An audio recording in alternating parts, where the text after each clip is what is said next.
Hello and welcome to Healing from Within. I am your host, Sheryl Glick, author of The Living Spirit, Answers for Healing and Infinite Love, which shares stories of awakening, spiritual communication, healing energies, and miracles. I am delighted to welcome Teresa Mishler, the wife of Dr. Guy Joseph Ale, a former guest of Healing from Within, and the interview we shared can be heard by going to the radio page of my website, SherylGlick.com, clicking on the 2014 link and going to September 1st, 2014 to listen to us discuss his book, The Best Version of Yourself at Every Age. Today we will discuss his new book, Buddha and Einstein Walk into a Bar. Hello, Teresa, and thank you for joining us today to talk about your wonderfully energetic and amazing husband who sparkled with so much insight and wisdom for life and love, which he shared in his book and everyday life. Thank you for having me. Teresa, as listeners of Healing from Within have come to expect, my guests and I share our intimate and often metaphysical insights into life, the afterlife, and how to reach our full potential as souls with a dual nature, which is both physical and spiritual. And as we discover through self-investigation how to master our emotions to discover joy, happiness, and the truth of our being. In today's episode of Healing from Within, Teresa Mishler will discuss Guy's book, Buddha, Einstein, Walk into a Bar, which presents the revolutionary idea that sensing how long we can live is a latent capacity in us, currently unknown, just like the introduction of fire, the invention of flying, and the discovery of radio waves were before we truly brought these ideas into reality. Guy Joseph Ale was the founding president of Lifespan Seminar and vice president of Asia Pacific Association of Psychology, and was a leading pioneer in the field of human lifespan. I always love, Teresa, to ask my guests to think back to a person, place, or event that may have inspired them to live the life and pursue the interests that may have been with them even since childhood. And today, since we are remembering Guy, perhaps you have a special remembrance of him. I do. I have many memories of him, but one special remembrance is that he would always tell me to take the best care of myself. And that's the kind of person that he was. And apart from him as a professional, just him as a person, personally, he would tell me almost every day, especially when I'm walking out the door, or even when we're getting ready in the morning, just remember to take superb care of yourself. And he always made sure that I did that, and I remember that about him, and that inspires me. Well, he was sending you a positive thought of love and remembrance to think the best thought, because you would have that reality. I love that about him and what he said to you. So the book begins with Guy meeting some of the most brilliant scientists, Buddha and Einstein and Alexander the Great and Darwin and Lincoln and Nelson Mandela, in a relaxed setting for their monthly meeting. Tell us what the purpose and scope of these interactions were about. The purpose of these interactions were so that Guy could be in a room per se, not a physical room, but a mental room with his heroes. He referred to them as Badlam, which was the initials for each of them. Buddha, Alexander, Darwin, Einstein, Mandela, and Lincoln, of course. And the purpose of these was for him to gain knowledge and inspiration from each of them, and them to teach him something different based on their experience and their knowledge of the world. Buddha spoke of self-knowledge. Alexander communicated that you only live once. Darwin stressed on more of an intellectual grasp of life. Lincoln always asked, how does it benefit others? Einstein said that anything that is based in reason and facts is possible. And then Mandela stressed pragmatism and responsibility. So these were his spirits guiding him through Yes. life. I think he also thought they were representing different parts of his own psyche and the dominant Yes, instincts that drove him and his message that he wished to communicate. But yes. Alexander may have been wrong that you only live once, so we may talk about that at another time. But some of the ideas received were to help understand the soundness and viability of his vision of life. And that's why he Yes, wanted us to be our best version and live healthy, because he knew we were more than the physical body. And he knew that our spirit and our soul energy could help anxieties and impatience melt away. Now, I know because I did another show with him, that guy expected, because he always had this thought within him, to be 102 years, and he realized that if that were to happen, he would want to be in pretty good shape to yes, still enjoy and be a viable force of life. So yes, he didn't believe in living within the box, but outside the box to find our own pathway. So yes. tell us what Guy would tell us is the purpose of his book, quite simply.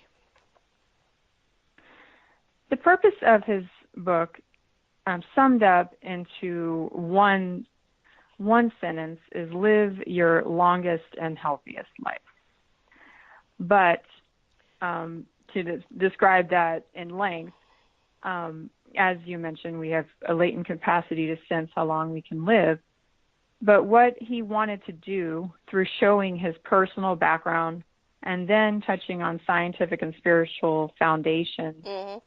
Yeah. of the ability to sense how long you can live, and then talking about our potential lifespan, and once we realize our potential lifespan, how we can live our potential number per se, our optimal lifespan, Right. through the choices that we make every day, through body consciousness techniques and self-management skills. So he wanted to show the reader that your health and your well-being is in your hands, and that you don't have to focus on past beliefs, that you can change your thoughts and your actions, And change your and that your reality. thoughts Yeah, as a result. exactly. And he also wanted to give us practical tools to live life not Yes, only in a healthy body, which of course is most important, but in a healthy mind and spirit. Now, I'm an intuitive healer and medium, and I download information from universal source. And there is an afterlife or energy that cannot be destroyed, and we are each of us an eternal soul energy force. And I do readings, but generally I do not pick up the time of passing. I only help people develop their spiritual talents and know their own life path. So my readings for clients are just to validate that. But long ago, I was told that I could do a reading on a soul and spirit, any historical figure or person I needed information from that would help my listeners understand life, death, and energy and who we really are. So after talking to you on the phone and being very saddened by Guy's passing, I did a reading, and I asked if Guy would be kind enough to share his thoughts with us. Now, I received many messages from his most loving and powerful spiritual awareness, but however, as each reading is sacred and private, I will only share his first message and the last, as over the years I have discovered that those two are connected and help us understand what a soul is truly saying. So the first message went like this.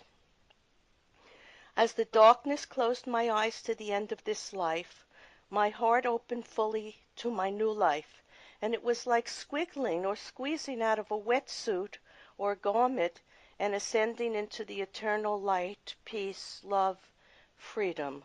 The last message was, perhaps inhaled a fragrance or substance that helped expand consciousness or just needed for well-being, perhaps ingested life to the fullest with little fear and great appreciation for all achieved. Thank you. And and I cried at the beauty of his energy and his expressed love of life and spirit. And also I want to tell you this, Teresa, in thousands of readings, I have never heard "thank you," which shows me he was sending us all a blessing.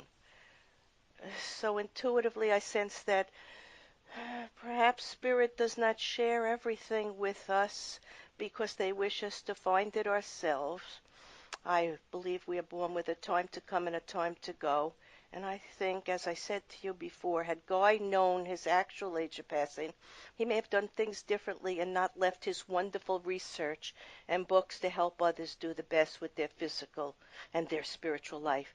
And, long ago, I had a reading with a very famous medium when I was starting my own awakening process, and it was Reverend John White of Lilydale. And he asked me to shake his hand, and I did. And he said, "Well, now you've promised Spirit that you're going to write 3 books." And I said, "What?" I said, "You made me promise before I knew what I was promising?" And he said to me, he smiled, and he said, "Sometimes Spirit knows what is best for us when we do not yet know ourselves."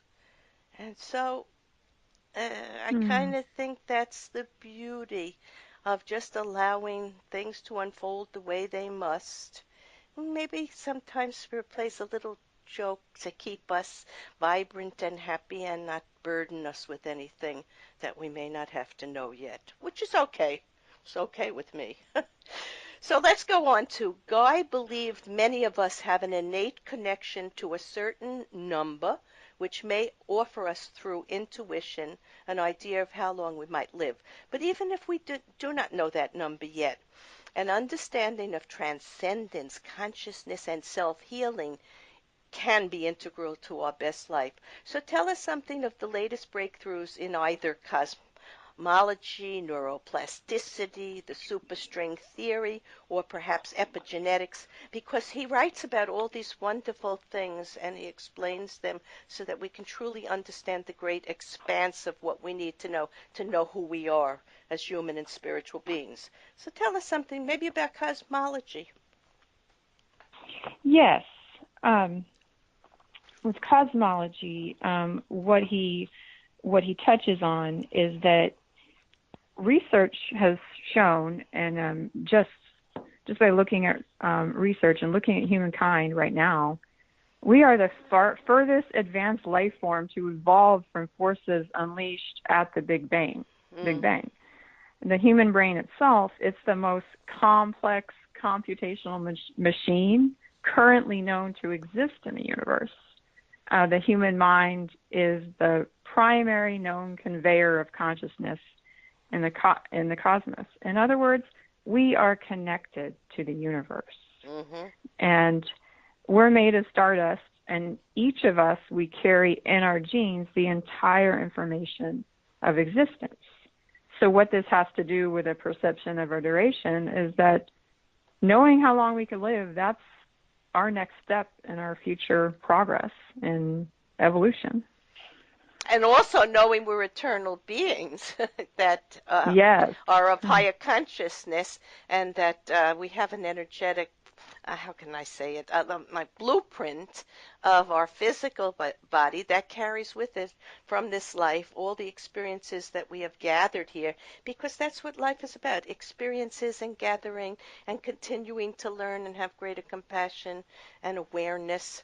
And Yes. Guy also Exactly. offered several essential tools that are important for living life, whether it's our longest life or whatever. It's to me at this point of my journey.